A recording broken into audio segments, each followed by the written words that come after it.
4.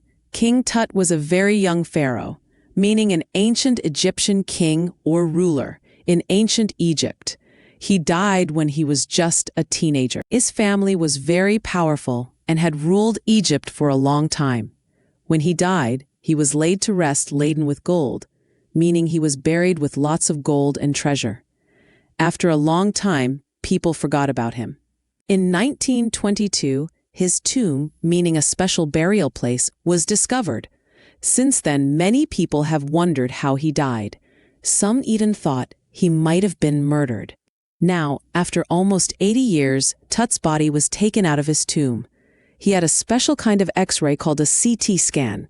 This scan helps scientists learn new things about his life and how he died. It also provides exact information to make a forensic reconstruction, meaning building a very accurate model of what he looked like. On January 5, 2005, at 6 p.m., an angry wind stirred up ghostly dust devils as King Tut's mummy, meaning a preserved dead body, was taken from his resting place. His resting place was in an ancient Egyptian cemetery known as the Valley of the Kings, dark-bellied clouds which looked like the color of a casket gray, meaning a box where a dead person is placed for burial, covered the desert sky and hid the stars. The world's most famous mummy glided headfirst into a CT scanner. This scanner was brought to probe the lingering medical mysteries of this little understood young ruler who died more than 3,300 years ago. All that afternoon, the usual line of tourists from around the world had descended into the cramped, rock-cut tomb some 26 feet underground to pay their respects. They gazed at the murals on the walls of the burial chamber and peered at Tut's gilded face, meaning covered in gold, which was the most striking feature of his mummy-shaped outer coffin lid. Some visitors read from guidebooks in a whisper. Others stood silently, perhaps pondering Tut's untimely death in his late teens, or wondering with a shiver if the pharaoh's curse, meaning a belief that bad luck would come to anyone who disturbed an ancient Egyptian pharaoh's tomb, or misfortune falling upon those who disturbed him, was really true. Zahi Hawass, who was the Secretary General of Egypt's Supreme Council of Antiquities, leaned over the body for a long first look. He said that the mummy was in very bad condition because of what Carter did in the 1920s.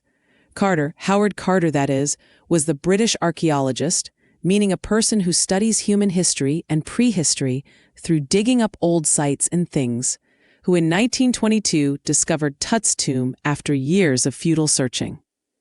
Its contents, though hastily ransacked, meaning quickly searched and stolen from, in antiquity, were surprisingly complete. They remain the richest royal collection ever found and have become part of the pharaoh's legend. Stunning artifacts in gold, meaning amazing gold objects, their eternal brilliance meant to guarantee resurrection, meaning coming back to life after being dead, caused a sensation at the time of the discovery and still get the most attention. But Tut was also buried with everyday things he'd want in the afterlife: board games, a bronze razor, linen undergarments, cases of food and wine. After months of carefully recording the pharaoh's funerary treasures, meaning valuable items buried with the dead, Carter began investigating his 3 nested coffins. Opening the first, he found a shroud adorned with garlands of willow and olive leaves, wild celery, lotus petals, and cornflowers, the faded evidence of a burial in March or April. When he finally reached the money, though, he ran into trouble. The ritual resins, meaning sticky, hardened substances often used in ancient Egyptian burial rituals, had hardened, cementing Tut to the bottom of his solid gold coffin. No amount of legitimate force could move them, Carter wrote later. What was to be done? The sun can beat down like a hammer this far south in Egypt, and Carter tried to use it to loosen the resins. For several hours, he set the mummy outside in blazing sunshine that heated it to 149 degrees Fahrenheit, about 65 degrees Celsius. Nothing budged. He reported with scientific detachment that the consolidated material had to be chiseled away, meaning carefully cut or removed with a chisel, from beneath the limbs and trunk before it was possible to raise the king's remains. In his defense, Carter really had little choice. If he hadn't cut the mummy free, thieves most certainly would have circumvented, meaning found a way around, the guards and ripped it apart to remove the gold. In Tut's time, the royals were fabulously wealthy, and they thought or hoped they could take their riches with them.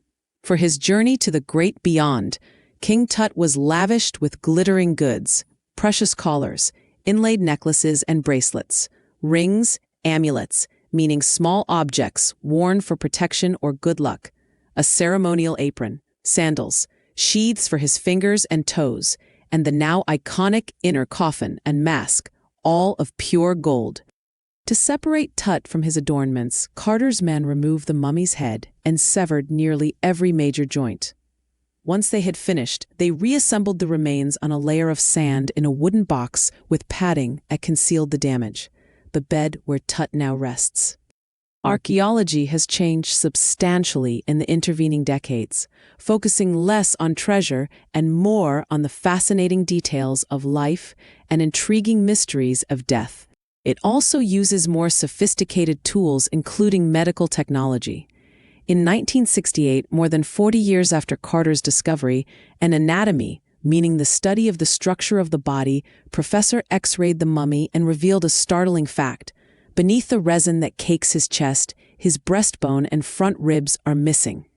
Today, diagnostic imaging, meaning using technology like X-rays or CT scans to create pictures of the inside of the body to help understand health issues, can be done with computed tomography or CT, by which hundreds of X-rays in cross-section, meaning a slice or cut made across something to show its inner structure, are put together like slices of bread to create a three-dimensional, virtual body.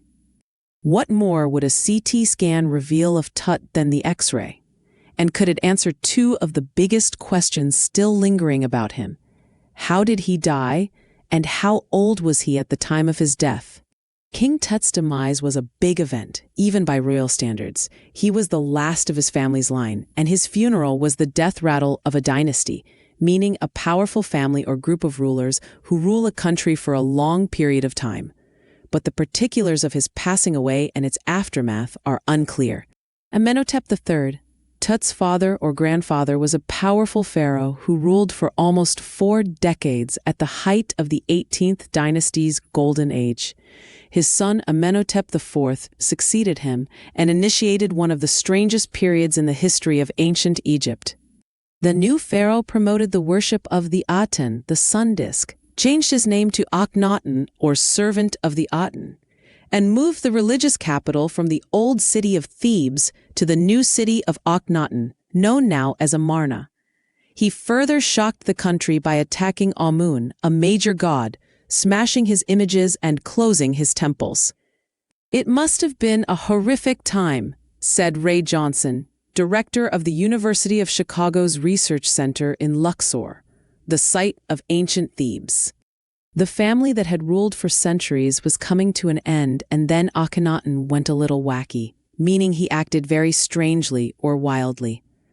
After Akhenaten's death, a mysterious ruler named Smenkhare appeared briefly and exited with hardly a trace. And then a very young Tutankhaten took the throne, King Tut as he's widely known today. The boy king soon changed his name to Tutankhamen, living image of Amen, and oversaw a restoration of the old ways. He reigned for about 9 years and then died unexpectedly. Regardless of his fame and the speculations about his fate, Tut is one mummy among many in Egypt. How many? No one knows. The Egyptian Mummy Project, which began an inventory, meaning a detailed list of all the items, in late 2003, has recorded almost 600 so far and is still counting. The next phase, scanning the mummies with a portable, meaning able to be easily carried or moved, CT machine donated by the National Geographic Society and Siemens, its manufacturer. King Tut is one of the first mummies to be scanned, in death as in life, moving regally, meaning in a way that suggests royalty or nobility, majestically ahead of his countrymen. A CT machine scanned the mummy head to toe, creating 1,700 digital X-ray images in cross-section. Tut's head, scanned in 0.62 millimeter slices to register its intricate, meaning very detailed and complex structures, takes on eerie, meaning strangely clear, mysterious or frightening detail in the resulting image. With Tut's entire body similarly recorded, a team of specialists in radiology, meaning the branch of medicine that uses imaging technology like X-rays and CT scans, forensics, meaning the use of scientific methods to investigate crimes or solve mysteries, and anatomy, began to probe the secrets that the winged goddesses of a gilded burial shrine protected for so long. The night of the scan, workmen carried Tut from the tomb in his box. Like pallbearers, meaning people who help carry a coffin at a funeral, they climbed a ramp and a flight of stairs into the swirling sand outside, then rose on a hydraulic lift, meaning a machine that uses liquid pressure to lift heavy things, into the trailer that held the scanner. 20 minutes later, 2 men emerged, sprinted for an office nearby, and returned with a pair of white plastic fans. The $1 million scanner had quit because of sand in a cooler fan. "Curse of the Pharaoh," joked a guard nervously. Eventually, the substitute fans worked well enough to finish the procedure. After checking that no data had been lost, the technicians turned Tut over to the workmen, who carried him back to his tomb. Less than 3 hours after he was removed from his coffin, the pharaoh again rested in peace where the funerary priests had laid him so long ago. Back in the trailer, a technician pulled up astonishing images of Tut on a computer screen. A gray head took shape from a scattering of pixels, meaning very small dots that make up an image on a screen, and the technician spun and tilted it in every direction. Neck vertebrae, meaning the small bones that make up the backbone, appeared as clearly as in an anatomy class. Other images reveal the hand, several views of the ribcage, and a transection, meaning a cross-section or cut made across something, of the skull. But for now, the pressure was off. Sitting back in his chair, Zahi Hawass smiled, visibly relieved that nothing had gone seriously wrong. "I didn't sleep last night, not for a second," he said. "I was so worried. But now I think I will go and sleep." By the time they left the trailer, descending metal stairs to the sandy ground, the wind had stopped. The winter air lay cold and still, like death itself in this valley of the departed, meaning referring to people who have died.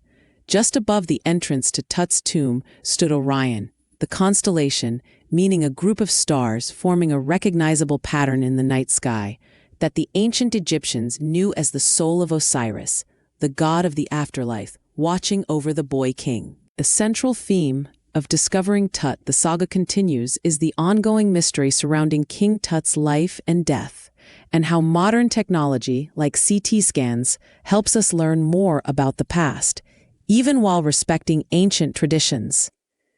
It also highlights the changing focus of archaeology from simply finding treasure to understanding the lives and deaths of historical figures. Like, share, and subscribe.